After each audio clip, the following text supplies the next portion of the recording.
बिस्मिल्लाहिर्रहमानिर्रहीम। अस्सलाम वालेकुम नाज़रीन, आप यूट्यूब चैनल देख रहे हैं। मैं इमरान खान हूँ। सबसे पहले जनूबी कोरिया की थोड़ी सी बात कर लेते हैं। वहाँ पे जनूबी कोरिया के सदर ने मार्शल लॉ लगाने की कोशिश की है। उसकी वजह यह है कि 2022 में सदर का इलेक्शन हुआ था और बहुत थोड़े से मार्जिन से जो मौजूदा सदर है वो जीते थे। लेकिन 2024 में जो पार्लियामेंट का इलेक्शन हुआ उसमें जो अपोजिशन जमात थी वो बहुत अच्छे तरीके से कामयाबी हासिल करके हुकूमत बनाने में कामयाब हो गई। अब वो सदर को उठाना चाहते थे, सदर ने वहाँ पे मार्शल लॉ लगा दिया। पॉलिटिकल रीजन हैं और आपको पता है कि वहाँ की एस्टेब्लिशमेंट भी फिर इसी तरह इस्तेमाल हुई होगी जैसे पाकिस्तान में हुई है। बहरहाल वहाँ पे मार्शल लॉ जैसे ही लगाने का ऐलान हुआ तो लोग बहुत बड़ी तादाद में निकल कर सड़कों पर आ गए। लोगों ने कई ऐसे विजुअल नजर आए जहाँ पे वो गाड़ियों के नीचे लेट गए, फौजी गाड़ियों के आगे लेट गए, फौजियों को उन्होंने धक्के मारे। लेकिन हैरत की बात है, अभी तक हमने कोई ऐसा विजुअल नहीं देखा जहाँ पे लॉ इन्फोर्समेंट ने लोगों के ऊपर टॉर्चर किया हो। लोग बहुत बड़ी तादाद में निकले हैं। और लोग क्यों निकले उसकी एक रीज़न ये भी है कि जनूबी कोरिया के बिल्कुल साथ ही शुमाली कोरिया है। अगर आप रात के वक्त ट्रैवल करें ना इस रीजन में और आप ऊपर से आपका तैयारा गुजरे तो आप ये देखेंगे, आप सैटेलाइट का इमेज निकाल के भी आप देखें तो आपको पता चलेगा कि जब आप गुजरते हैं जनूबी कोरिया से तो आपको रोशनियां नज़र आती हैं, चाइना पे भी रोशनियां नज़र आती हैं, लेकिन शुमाली कोरिया में आपको बिल्कुल अंधेरा नज़र आता है। सैटेलाइट इमेज आप निकाल के जब भी देखेंगे तो शुमाली कोरिया को लगातार एक लंबा ही मार्शल लॉ वहाँ पे चल रहा है। तीसरी नस्ल है किम जोंग उन जो इस वक्त वहाँ के हुक्मरान हैं। इनके वालिद भी हुक्मरान थे, इनके दादा भी हुक्मरान थे। तो तीसरी नस्ल से ये लोग कई दहाइयों से लगे हुए वहाँ पे इक़्तिदार में। इन्होंने शुमाली कोरिया का सारा स्ट्रक्चर तबाह कर दिया है। वहाँ के लोग बेचारे खाने पीने के लिए तरस गए हैं और शुमाली कोरिया के अंदर कोई उम्मीद बाकी नहीं रही। वहाँ से लोग भागते हैं बेचारे, कोई जनूबी कोरिया पहुँचता है, कोई चाइना जाता है, वहाँ से जनूबी कोरिया पहुँचता है। तो जनूबी कोरिया के लोगों को बहुत अच्छी तरह पता है कि मार्शल लॉ क्या होता है और मार्शल लॉ के नुकसान क्या होते हैं। लिहाजा वो निकले और बहुत बड़े पैमाने पर निकल के उन्होंने अपना रद्द-ए-अमल दिया है। तो ऐसा लगता नहीं है कि ये प्रलॉन्ग करेगा वहाँ पे मार्शल लॉ। अभी तक कुछ ज़्यादा इतलात मजीद नहीं आ रही। अब तक की यही है कि सदर ने कहा मेरे पास कोई और ऑप्शन नहीं था तो मुझे मुल्क को बचाने के लिए, और जो नॉर्मली इस तरह के लोग बयान देते हैं कि जनाब मुल्क को कौम के मफाद में अजीज़ हम वतनों, ये इस टाइप का एक स्टेटमेंट है जो वहाँ के सदर ने दिया टीवी पे खिताब करते हुए, लेकिन लोग उसको मान नहीं रहे। फर्दर चीज़ें आएंगी मैं आपको बता दूंगा। एक चीज़ और है नाज़रीन जो पाकिस्तान में हो रही है तवातर के साथ, अब लगातार हो रही है, और जो एस्टेब्लिशमेंट के नुमाइंदगान हैं या जो उनकी नुमाइंदगी करते हैं एस्टेब्लिशमेंट के बिहाफ के ऊपर, वो लोग ये बातें कर रहे हैं। जैसे फैसल वाडा है, मैं एक साफ मिसाल आपको दे देता हूँ। वो ये कह रहे हैं जी हुकूमत ने किया है जो किया है, रियासत का इल्ज़ाम ना लगाएं, आप इदारों पे आप इल्ज़ाम ना लगाएं, रियासत पे आप इल्ज़ाम ना लगाएं, ये जो किया हुकूमत ने किया। ये बयानिया आ रहा है। अच्छा, इस बयानिया के पीछे रीज़न क्या है कि जो कार्रवाई हो गई है वो बहुत बड़ी है और जिस आदमी के साथ हो गई है वो आदमी उससे भी बड़ा है। यानी आप किसी, मैंने एक दिन कहा था ना कि ये लोग वो लोग नहीं है कि जिनको मार दो तो पता ही नहीं चलता। मेरे अल्फाज तल्ख ज़रूर थे कि मैंने कहा था कि ये पहाड़ों से उतर कर नहीं आए, ये कोई ऐसा, हालांकि वो लोग भी मेरे लिए उतने ही मोहतरम है, मोतबर है, लेकिन पहाड़ों के ऊपर जिस तरह का जुल्म हुआ इस मुल्क में, क्या वो हम सब नहीं जानते? अब पाकिस्तान की तारीख का हिस्सा है, इसको हम निकाल तो नहीं सकते। तो मामला ये है कि ये जो लोग मारे गए हैं ये इस्लामाबाद में वफाकी दारुल हुकूमत में मारे गए हैं, उनको वहाँ शहीद किया गया है।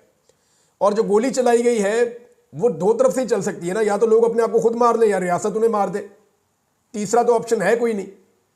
अब तीसरा कौन हो सकता है गोली चलाने वाला? वो तो कोई नहीं हो सकता। बहरहाल फैसल वाडा साहब लगातार ये कह रहे हैं कि जनाब ये रियासत ना करें, ये हुकूमत है, हुकूमत ने किया है, और रियासत की और पीटीआई की कोई लड़ाई नहीं है, जो लड़ाई है वो हुकूमत के साथ है। अब ये एक नई लाइन है जिसको देखते हुए मैं अंदाज़ा हो रहा है कि थोड़ा सा शायद एस्टेब्लिशमेंट भी अपने आप को बैकफुट पे लेकर जा रही है कि सारा कुछ करके देख लिया, फ़ायदा कोई नहीं हुआ। अब इस कत्ले-आम के बाद भी पाकिस्तान तहरीक-ए-इंसाफ की मकबूलियत में इजाफा हुआ, कमी नहीं हुई, इजाफा हुआ।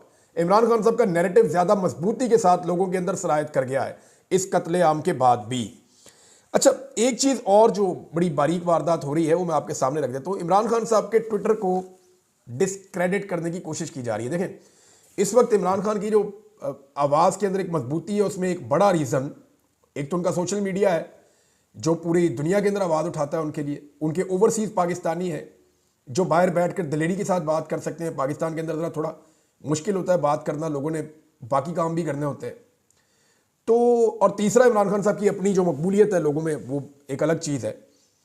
लेकिन इमरान खान साहब का अपना जो ट्विटर हैंडल है जिसके ऊपर 21 मिलियन सब्सक्राइबर्स हैं, ये पाकिस्तान में सबसे ज़्यादा है।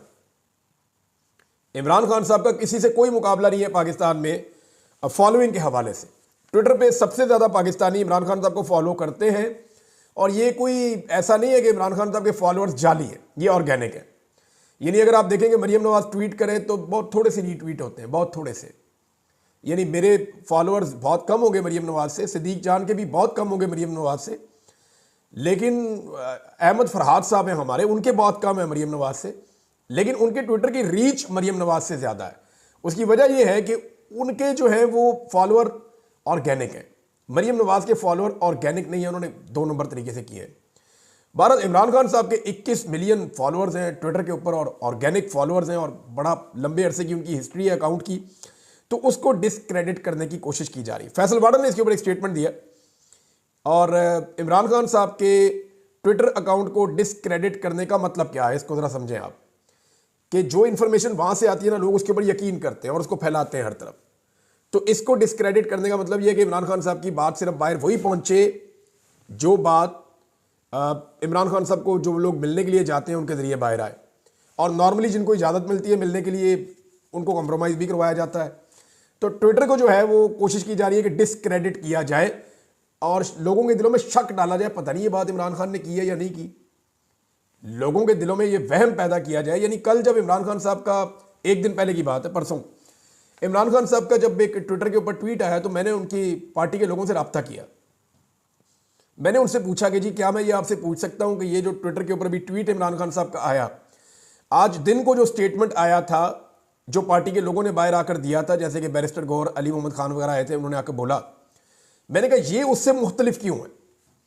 तो मैं सवाल इसलिए जानना चाहता हूं कि क्या ये इन्फॉर्मेशन किसी और सोर्स से आई। तो फिर मुझे जो इन्फॉर्मेशन मिली उस पर मैं मुतमईन हो गया। मैंने कहा ठीक है जी, इमरान खान साहब के अपने अल्फाज हैं। लेकिन इमरान खान साहब के ट्विटर अकाउंट को डिसक्रेडिट करने की कोशिश की गई और यह कहा गया कि ये इमरान खान साहब के अल्फाज नहीं है। इमरान खान साहब ने वही कहा है जो दिन को बैरिस्टर सैफ ने, बैरिस्टर गौहर ने आके बाहर बताया था।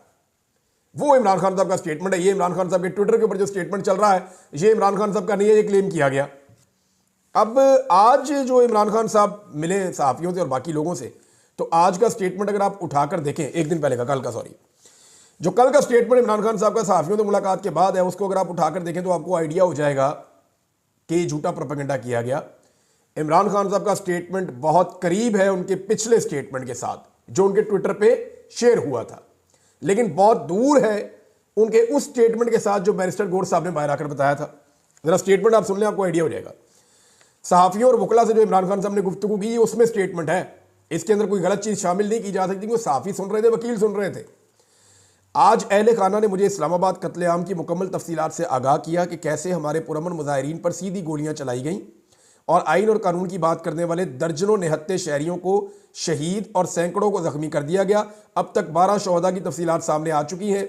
ये जो बर्बरियत हुई है पाकिस्तान की तारीख का स्याह तरीन बाब है। याह्या खान पार्ट 2 मुल्क पर मुसल्लत होकर बैठ गया है। मैंने सुप्रीम कोर्ट से मुतालबा किया है कि गैर जानिबदार जुडिशल कमीशन बनाकर निहत्ते और पुरअमन शहरियों के कत्लेआम की तहकीकात करवाई जाए और कत्लेआम का हुक्म देने वाले और इसमें मुलव्विस अनासर को सख्त तरीन सजाएं दी जाएं। मेरी इस मामले पर मजीद मुजावरत जारी है और मैं तफसीलात इकट्ठी कर रहा हूँ। हम इस मामले को ऐसे नहीं छोड़ेंगे। अगर किसी को लगता है कि ऐसे खौफ पैदा करने से अवाम चुप बैठ जाएंगे तो ये उसकी खाम ख्याली है। हम इस जुल्म के खिलाफ तमाम आलमी फोरम्स पर अपनी आवाज़ बुलंद करेंगे। तहरीक इंसाफ की क़यादत को हदायत की है, जिम्मेदारान बशमूल शहबाज शरीफ और मोहसिन नकवी पर FIR कटवाएं। दुनिया के किस मुल्क में जमहूरी एहतजाज पर यूं सीधे फायर खोले जाते हैं? शोहदा और जख्मियों के हवाले से इस्लामाबाद और रावलपिंडी के अस्पतालों का डाटा जल्द अज जल्द पब्लिक किया जाए और तमाम अस्पतालों और सेफ सिटी की CCTV फुटेज महफूज की जाए ताकि 9 मई की तरह शवाहिद गायब ना किए जा सकें। मैंने अपनी पार्टी और वज़ीर आला खैबर पख्तूनख्वा को हदायत दी हैं कि शोहदा के लवाहिकीन और जख्मियों की देखभाल और उनकी फलाह बहबूद की जिम्मेदारी लें। जो लोग लापता हैं उनकी बाजियाबी के लिए तमाम तवानाइयाँ खर्च करें और जो लोग गिरफ्तार हैं उनके केसेस की पैरवी करने वाले वकला की टीम्स की हौसला अफजाई करें। जहाँ तक ऑपरेशन की कामयाबी और नाकामी का सवाल है तो ऑपरेशन तो बंदूक के जोर पर कामयाब हो ही जाते हैं। लाल मस्जिद ऑपरेशन भी कामयाब था, याह्या खान ने भी ऑपरेशन कामयाब किया था, मगर इसके 1 माह बाद मुल्क 2 टुकड़े हो गया था। इस्लामाबाद में जो खून की होली खेली गई है इसका असर बहुत देर पा होगा। बुशरा बीबी को मैंने हदायत की थी कि एहतजाज को किस तरह इस्लामाबाद लेकर जाना है। उन्होंने जो किया मेरी हदायत के मुताबिक किया। तहरीक इंसाफ के ओहदेदारान और कारकुनान मुत्तहिद और मुनज़्ज़म होकर मुल्क पर मुसल्लत माफिया के खिलाफ अपनी हकीकी आज़ादी की जद्दोजहद के अगले मरहले की तैयारी करें। ये सियासत नहीं, जहाद है। ये जी इमरान खान साहब का स्टेटमेंट है। एक दिन पहले भी उनका स्टेटमेंट इससे मिलता जुलता था, लिहाजा उनके ट्विटर को डिस्क्रेडिट नहीं किया जा सकता। वो उनकी एक्सेस में भी होगा तो इमरान खान साहब इसी तरह बात करेंगे। मुझे कुछ और चीज़ें भी पता है कि इमरान खान साहब का ट्विटर कैसे हैंडल होता है, यानी ये तो नहीं पता कि मैसेज कैसे जाता है, लेकिन मुझे ये आइडिया है कि इसका मैकेनिज्म क्या है, क्योंकि इमरान खान साहब की मर्जी के बगैर कोई चीज़ उनके ट्विटर से शेयर नहीं हो सकती। जब तक वो चाहेंगे वो चीज़ें शेयर हो जाएंगी, जो वो नहीं चाहेंगे वो चीज़ शेयर नहीं होगी। नॉर्मली यही रूटीन है। अगर कोई अचानक से कोई अजीबोगरीब चीज़ हो जाए तो मैं वो कह नहीं सकता, लेकिन फिलहाल तो प्रोसीजर यही है मेरी अंडरस्टैंडिंग के मुताबिक। अब एक चीज़ और नाज़रीन, इस्लामाबाद में बड़ी सख्त ज्यादती हो रही है, उस पर मैं बात करूंगा, लेकिन इमरान खान साहब ने अपने आखिरी कार्ड के बारे में बात की जो उन्होंने अपनी बहन को बताया। तो तब से लेकर अब तक पाकिस्तान में एक बहस चल रही है कि इमरान खान साहब का आखिरी कार्ड हो क्या सकता है। देखिए, 2-3 ऑप्शन है ना। एक तो इमरान खान साहब ने भूख हड़ताल की बात की थी और उन्होंने कहा था कि वो एक भूख हड़ताल पे जाएंगे। अगर इमरान खान साहब भूख हड़ताल पे जाते हैं तो फिर बेशुमार लोग भूख हड़ताल पे जाएंगे। पाकिस्तान नहीं बल्कि दुनिया भर के अंदर ये एक इवेंट बन जाएगा। तो अगर इमरान खान साहब भूख हड़ताल के ऊपर जाते हैं और कोई ऐसी चीज़ करते हैं तो ये एक कार्ड हो सकता है, लेकिन मेरे ख्याल में ये नहीं। एक और कार्ड है जिसका जिक्र इमरान खान साहब माजी में कर चुके हैं कि वो स्ट्रीट मूवमेंट चला सकते हैं, यानी गली मोहल्लों की सतह तक वो एहतजाज को ले जा सकते हैं। अब हर गली के अंदर तो पुलिस नहीं घुसेगी ना, हर गली के अंदर तो लॉ इन्फोर्समेंट के बंदे नहीं घुसेंगे। तो अगर गलियों मोहल्लों के अंदर जगह जगह एहतजाज होना शुरू हो गया और पूरे पाकिस्तान से इसके मनाजर आना शुरू हो गए और पूरी दुनिया के अंदर ये चीज़ें दिखाई गई तो इसका इम्पैक्ट बहुत गहरा होगा और ये बड़ा ज़ोरदार एहतजाज हो सकता है। तो क्या इमरान खान साहब स्ट्रीट मूवमेंट करने जाएंगे? क्योंकि इस वक्त लोगों का गुस्सा अपने उरूज पर है। जो सहाफ़ी फील्ड में जा रहे हैं उनसे जब मैं बात करता हूँ वो ये कहते हैं कि लोगों के सेंटीमेंट्स पहले से ज़्यादा खौफनाक हैं। लोग अब फाइनल कॉल से ज़्यादा गुस्से में हैं कि बड़ी ज़्यादती हुई है इस्लामाबाद में और उसको लोगों ने दिल पर लिया। तीसरी एक चीज़ और हो सकती है कि इमरान खान साहब के दिमाग में कुछ ऐसा चल रहा है जो अभी किसी और के दिमाग में नहीं चल रहा। कई दफ़ा इमरान खान साहब जो है वो आउट ऑफ द बॉक्स आए, कई दफ़ा उन्होंने ऐसी चीज़ें की जिसका कोई अंदाज़ा और तखमीना नहीं लगा सका। तो मुमकिन है इस दफ़ा फिर उनके दिमाग में ऐसी कोई बात हो। लेकिन इस्लामाबाद में इस वक्त एक बहुत बड़ी ज़्यादती हो रही है और ये इतनी बड़ी ज़्यादती हो रही है कि एक ही वक्त के अंदर इस्लामाबाद की तीनों बार्स ने, मिसाल के तौर पे ये मामला इतना हसास है कि इस्लामाबाद बार कौंसिल ने, Islamabad high court bar association ने, इस्लामाबाद डिस्ट्रिक्ट बार एसोसिएशन ने, तीनों ने अलग अलग प्रेस रिलीज इसके बारे में जारी की है। प्रॉब्लम यह है कि पश्तूनों को चुन चुन कर इस्लामाबाद में निशाना बनाया जा रहा है और ऐसे ऐसे वाक़यात सामने आ रहे हैं। हमारे एक सहाफ़ी हैं दोस्त अदनान हैदर, वो बताते हैं कि उनका एक टैक्सी ड्राइवर है, बंदा बेचारा, वो उसको पकड़ के ले गए पुलिस वाले। वो जाकर पता किया, उन्होंने कहा जी इसका कसूर क्या है, उन्होंने कहा पीटीआई का, उन्होंने कहा नहीं है यार, साबित किया, उन्होंने कहा जी नहीं ये पठान है। अब आप अंदाज़ा कीजिए। एक एम्बेसडर हैं इस्लामाबाद में, सफ़ीर हैं गैर मुल्की, उनका जो शेफ़ है, जो खाना पकाने वाला कुक है, वो बावर्ची बेचारा वो पश्तून है, उसको उठाकर ले गए और बाद में फिर उन्होंने माफ़ी मांग कर छोड़ी, उसके साथ ज़्यादती भी बहुत की। और बहुत सारे लोग हैं, एक पूरा होटल है काबुल होटल, उसके सारे मुलाजिम उठाकर ले गए। एक और होटल है उसके सारे वेटर्स उठा के ले गए। तो जहाँ जहाँ पे उनको पश्तून नज़र आता है ना, चाहे वो टैक्सी ड्राइवर है, चाहे वो गाड़ी चला रहा है, चाहे वो खानसामा है, चाहे वो कोई छोटी मोटी नौकरी कर रहा है, चाहे वो कोई चौकीदारी कर रहा है, चाहे वो छोटा मोटा कारोबार कर रहा है, किसी दुकान पे बैठा है, किसी होटल पे बैठा है, कोई भी है, सबको उठा के गायब कर रहे हैं। आप अंदाज़ा करें कि पुलिस वाले लगातार गिरफ्तारियां कर रहे हैं। ये अली नासर रिजवी साहब जो हमारे वहाँ के आईजी हैं इस्लामाबाद के, वो इन्होंने तो चले जाना है यहाँ से, इस्लामाबाद पुलिस ने तो यही रहना है ना। तो ये जो पश्तून भाइयों के साथ जो सलूक इस वक्त इस्लामाबाद में किया जा रहा है, क्या ये रियासत और ये निज़ाम उसका खुमियादा भुगतने के लिए तैयार है? अली नासर रिजवी साहब ने तो जो जराइम कर दिए हैं उनको इसकी सज़ा भुगतनी पड़ेगी एक दिन, आज नहीं तो कल उन्हें भुगतनी पड़ेगी। और उनके चेहरे पे नज़र आ रहा है कि जितना खौफ उनको अब है। ये चीज़ें करने से पहले उनको सोचना चाहिए था। बार बार मैंने उनको मुखातिब करके अपने वीलॉग में कहा कि आप एक लिमिट को क्रॉस ना करें, लेकिन बदकिस्मती से उन्होंने किया और अब वो फंस गए। अब ये मामला आज नहीं तो कल तो किसी सिरे चढ़ेगा ना, और किसी ना किसी का गला इसमें फिट हो जाएगा। तो नॉर्मली जो होता है ना, वो बड़े बड़े लोग इसमें बच जाते होते हैं, इसी तरह के लोग फंस जाते हैं जिनकी नौकरियां और जिंदगियां खराब हो जाती हैं। बहरहाल छोटे छोटे कारोबारी लोग, घरेलू मुलाजमीन, इनको उठाया जा रहा है। जो गरीब पश्तून है उन्हें लगातार इस्लामाबाद में उम्र का लिहाज किए बगैर उन्हें तकलीफ दी जा रही है और इससे नफरत पैदा होगी। नून लीग जो है उसने तो अब पता है उसको कि उसने सिंध में तो इलेक्शन कभी जीतना नहीं है। अब नून लीग को यह भी पता है कि उन्होंने खैबर पख्तूनख्वा पे भी कभी इलेक्शन नहीं जीतना। जो कुछ नवाज शरीफ ने खैबर पख्तूनख्वा के बारे में कह छोड़ा है और जो उनके स्टेटमेंट रिकॉर्ड के ऊपर मौजूद है, अब इन्होंने खैबर पख्तूनख्वा से भी इलेक्शन फिलहाल नहीं जीतना और 10 साल तो ये इसके बारे में सोचे ही ना। तो उन्हें तो पता है कि उन्होंने खैबर पख्तूनख्वा में जाना ही नहीं है, लेकिन क्या बाकियों ने भी नहीं जाना? एएनपी ने इसके बारे में आवाज़ नहीं उठाई। फजल रहमान साहब की पार्टी को इस पर आवाज़ उठानी चाहिए। उनका खैबर पख्तूनख्वा में और जो बलूचिस्तान की पश्तून बेल्ट है वहाँ पे उनका बड़ा असर रसूख है, और उनसे सारे ये तवक्को करते हैं कि वो गरीब पश्तूनों के लिए आवाज़ उठाएंगे कि ज्यादती हो रही है उनके साथ इस्लामाबाद में। यही आवाज़ जमात इस्लामी को भी उठानी चाहिए, उनको वहाँ वोट मिलता है। एएनपी को उठानी चाहिए, बाकी जमातों को उठानी चाहिए, लेकिन बाकी जमातें इसके ऊपर आवाज़ नहीं उठा रही। अभी तक पाकिस्तान तहरीक इंसाफ ने आवाज़ उठाई है, वकला ने आवाज़ उठाई है, मीडिया ने आवाज़ उठाई है, सोशल मीडिया ने आवाज़ उठाई है, और मैं उम्मीद करता हूँ कि बाकी सारे लोग भी इस जुल्म, जबर और ज्यादती के खिलाफ आवाज़ उठाएंगे। पश्तून हमारे भाई हैं, उनका पूरा हक है वो पाकिस्तान में जहाँ दिल करे जाएँ, जहाँ दिल करे वहाँ रहें, जहाँ दिल करे वहाँ कारोबार करें। ये सारा पाकिस्तान उनका है, वो भी पाकिस्तान के उतने ही मालिक हैं जितने बाकी सूबों में मौजूद लोग पाकिस्तान के मालिक हैं। एक और नाज़रीन खबर है कि जो गिरफ्तार लोग हैं उनसे लगातार धड़ाधड़ बयानात रिकॉर्ड करवाए जा रहे हैं। यानी उनको थ्रेट किया जाता है मेरे ख्याल में, या उन्हें बाहर की इंफॉर्मेशन नहीं है, या उन्हें डराया जाता है, लोगों से मिलने नहीं दिया जा रहा, लोगों की मुलाकातें नहीं करवाई दी जा रही। जो नौजवान गिरफ्तार हैं खैबर पख्तूनख्वा से आने वाले, तो उनके बयानात रिकॉर्ड करवा के धड़ाधड़ पीटीवी के ऊपर चलवाए जा रहे हैं। और वो कोई कह रहा है जी मैं दहशतगर्द हूँ, कोई कह रहा है जी मेरे पास बंदूकें थी, कोई कह रहा है मैंने बंदूकें देखी हैं, कोई कह रहा था जी मैं बंदूकें चला रहा था। तो हालांकि पूरी दुनिया से जो मीडिया आया हुआ था उन्होंने गवाही दी कि मुजाहिरीन निहत्थे थे, इनके पास कोई हथियार नहीं था। और पुलिस की हिरासत में इस किस्म के बयानात की कोई कानूनी अहमियत नहीं होती, कोई कानूनी हैसियत नहीं होती, जब तक कि कोई मजिस्ट्रेट के सामने जाकर अपनी मर्जी से बयान ना दे, जैसे कि इसहाक डार साहब ने दिया था बयान।